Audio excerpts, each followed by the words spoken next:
દીકરી માટે સૌથી સુરક્ષિત સ્થળ હોય તો એ છે એના બાપનો ખોળો, એના બાપની છત્રછાયા. પણ એ બાપ જ જ્યારે શ્રાપ બની જાય તો દીકરી આખરે જાય ક્યાં? આ સવાલ ઉઠ્યો છે પાટણમાં. કારણ કે એક બાપ નરાધમ હેવાન બની ગયો, માનવતાની હેવાનિયતની તમામ હદ પાર કરી નાખી અને પુત્રી સાથે દુષ્કર્મ ગુજાર્યું અને ત્યારબાદ જાનથી મારી નાખવાની ધમકી આપી. એટલું જ નહીં, આગળ સાંભળશો તો તમારા પગ નીચેથી જમીન સરકી જશે. કારણ કે સતત 7 વર્ષ સુધી એ નરાધમ એની દીકરીને પીખતો રહ્યો. આખરે એ દીકરીએ હિંમત ભેગી કરી, ભાઈને વાત કરી અને હવે એ નરાધમ બાપ જેલના સળિયા ગણી રહ્યો છે. ભરત પ્રજાપતિ વધુ માહિતી સાથે જોડાયા છે. ભરત પાસેથી જાણી. ભરત, પાટણ શહેરમાં એક એવી શર્મસાર ઘટના ઘટી છે કે લોહીના સંબંધોને શર્મસાર કરતી ઘટના ઘટી છે. છેલ્લા 7 વર્ષથી પોતાનો સગો પિતા પોતાની દીકરીને હવસનો શિકાર બનાવતો હતો અને તેને અવારનવાર તેની મરજી જ્યારે થયા ત્યારે તેની સાથે બલાત્કાર કરતો હતો.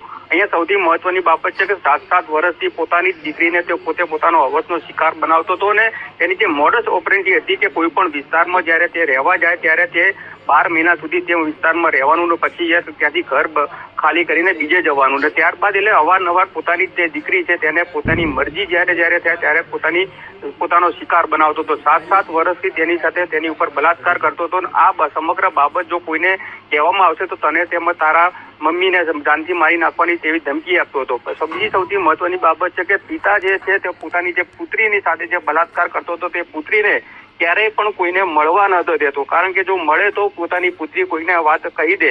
પરંતુ અહીંયા સૌથી મહત્વની છે, અચાનક એકાદ દિવસ પહેલા જે રીતે પોતાનો ભાઈ છે તે પોતાને ઘરે આવ્યો અને તે સમયે પિતા ઘરે હાજર ના રહેતા સમગ્ર બાબતની જાણ તેને પોતાના ભાઈને કહીને તાત્કાલિક પોતાના ભાઈને દીકરી સાથે બહેન સાથે જઈને પોલીસ ફરિયાદ કરીને ગણતરીના જ કલાકોમાં પોલીસે જે હેવાનિયત પિતા છે તેને અટકાયત કરીને જેલના હવાલે કર્યો છે અને દીકરીનું નિવેદન લઈને તેની ઉપર સામે કાયદેસરની કાર્યવાહી હાથ ધરી છે. અંકિત, ભરત, માહિતી બદલ આભાર.